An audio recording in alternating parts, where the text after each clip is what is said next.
Bird comes by. Oh, They're gone. little bastard. Just to clarify, it does say today.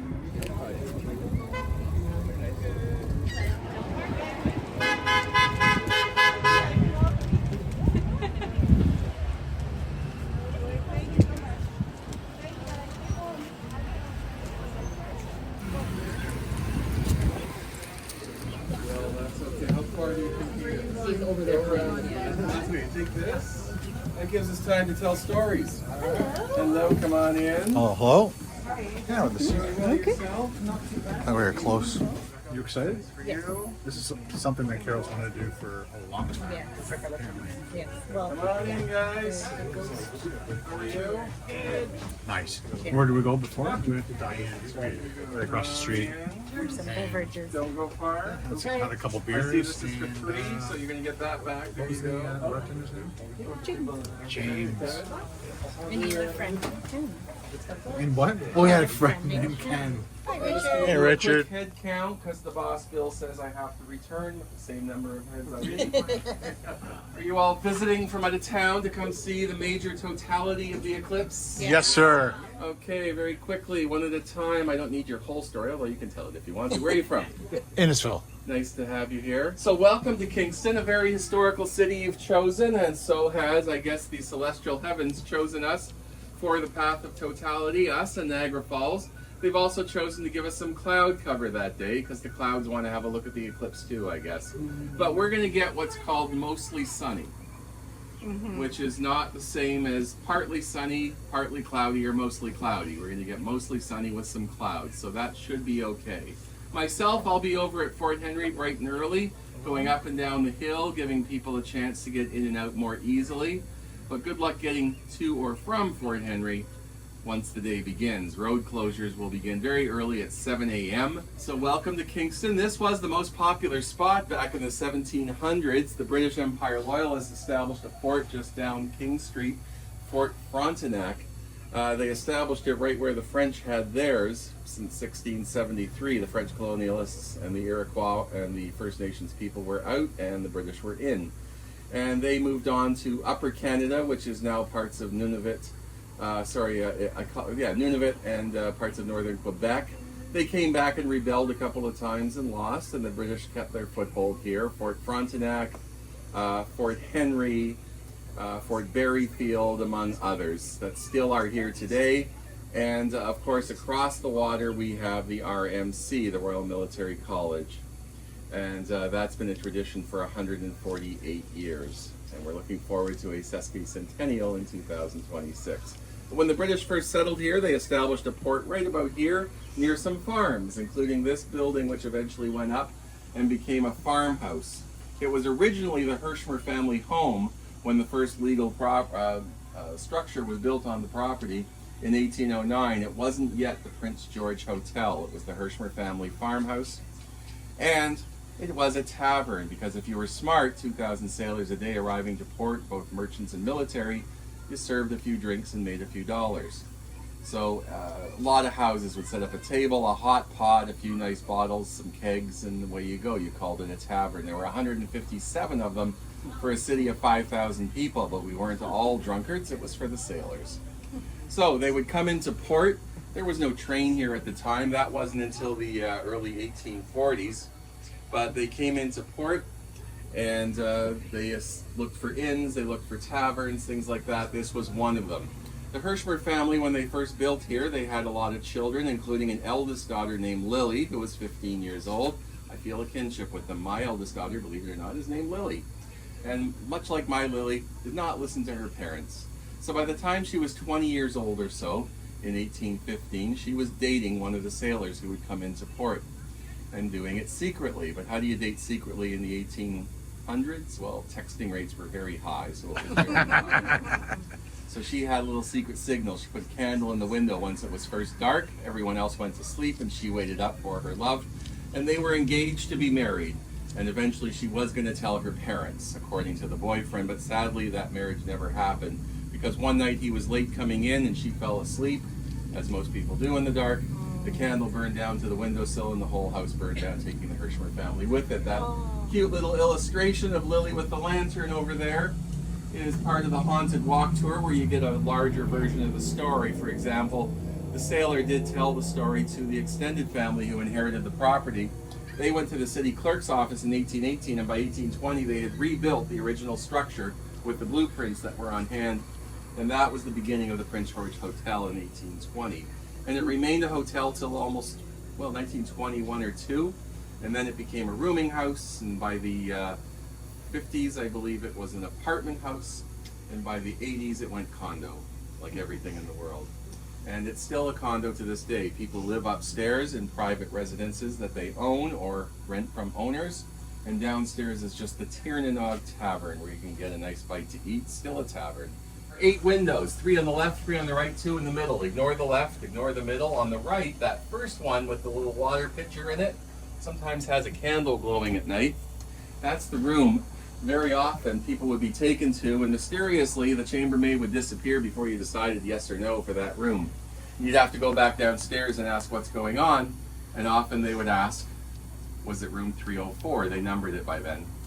Yes, it was. Well, we're not sure who took you to that room, but that room's not available for rent. They left it vacant all the time because people were afraid that the ghost that was taking you to that room wanted to haunt you, wanted to possess you, wanted to occupy your corporeal being, give you nightmares, give you memories, so that their story can live on.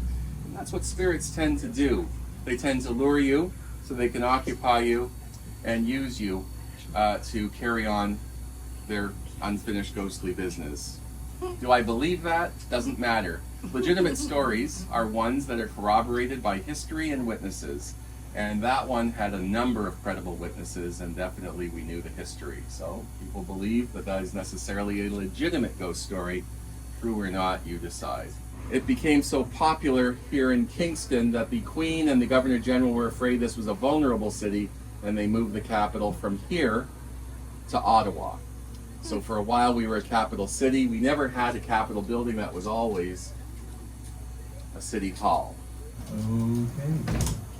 Let's go. Yep, farewell concert in 2016. Gord Downey had announced that he was succumbing to brain cancer, and he had a farewell cross-Canada tour that ended here. So the street we're on was renamed from the Esplanade to Tragically Hip Way. There are various corners where you can't see the sign because people keep stealing them, but thankfully this one is here. Up ahead you might see the shingle of Morrison's Restaurant. That's 103 years old, owned by the same family since 1921. Still going.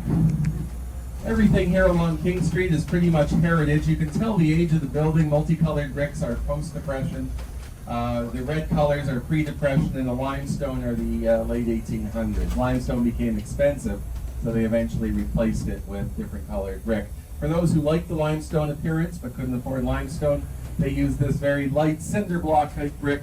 This is a Government of Canada building, and currently it serves as Canada Customs. Those of you from out of the country, if you have anything to declare it here. Next door, you can't have government without faith. You know, you got to represent everyone.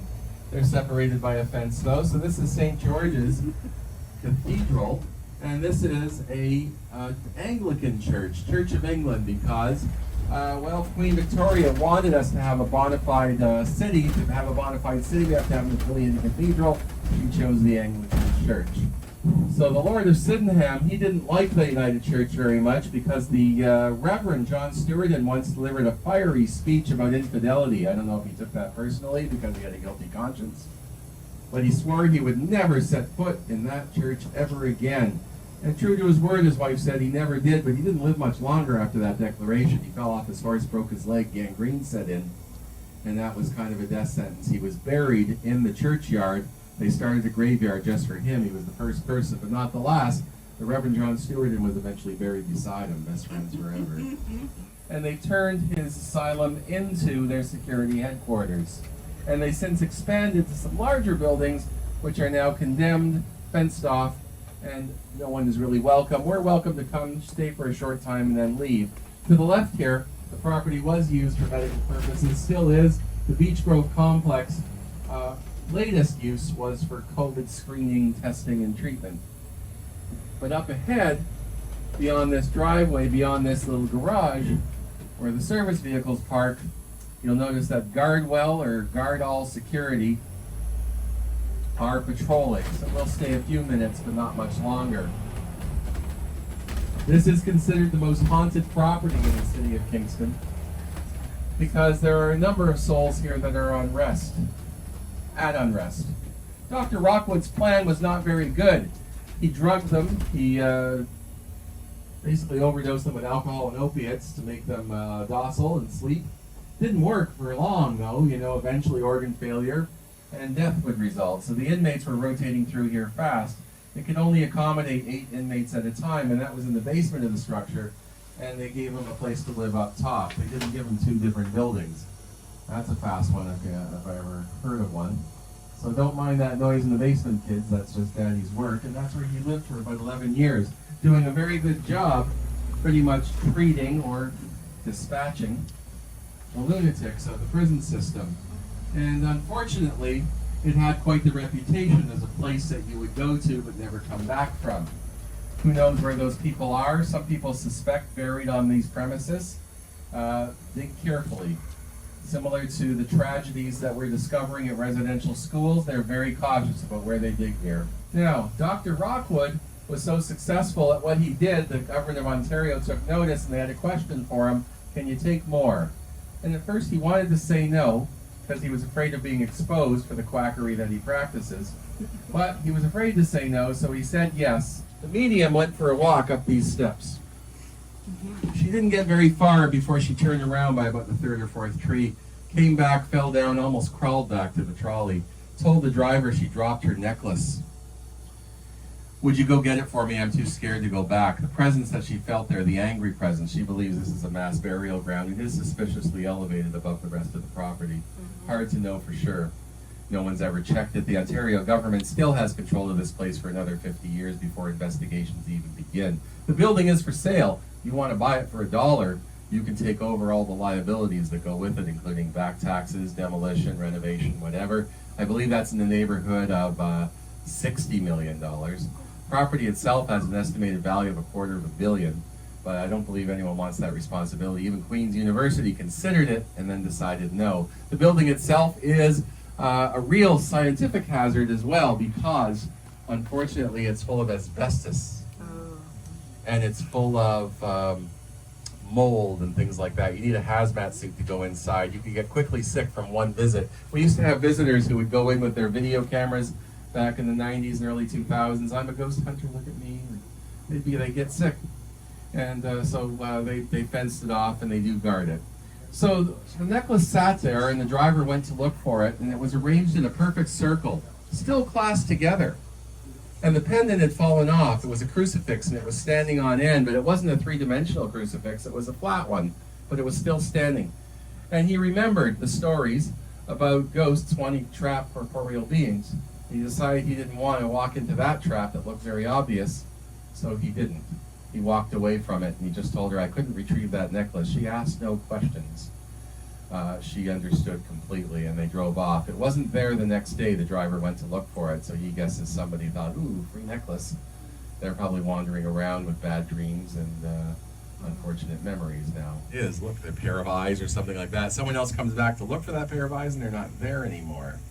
I had a lady in a trolley going, what's that? I see movement. People looked, no one else saw the movement. No, right there. She was absolutely convinced that there was movement going on. Over here on this building, we had a doctor in the late 1800s. He wanted to try a different experiment. He took people off of their sedatives and he wanted to test them to see if he could rehabilitate them non-medicinally. Of course, they had trust issues because of the mistreatments they had been receiving, and one of them got particularly psychotic. It was determined based on the notes that they didn't know about these diagnoses back then, but he probably had an extreme bipolar disorder that wasn't diagnosed because we didn't understand modern psychiatry back then as well as we could. We understood Freudian psychiatry. So he beheaded the doctor, poor fellow. And people reported from the 1890s right on to the end that at this wing they would often see the bespectacled doctor with the reflector dish on his head and the long 7-button coat wandering around. If you talk to him, he'd disappear into a room somewhere and then you wouldn't find him. Now, Poor Teresa was confronted by her father, and he was really yelling at her. He didn't even notice there was a client under the covers. Well, he made his way out, made a hasty exit, and that was no help because things then got violent. There was shoving, there was fighting. And eventually, she either got pushed out a window or down a staircase. We're not sure. Either way, she landed on the pavement below and broke her neck. Before I go, I just want to point out to you that I am very grateful for you giving me this fun job to do, and I hope you had some fun as well. If you did, the best compliment you can pay us is come back and take another tour. The city tour, the hop on, hop off tour, one of our Thousand Islands boat tours. Go to KTIC, that's Kingston Thousand Islands Cruises.ca for more information.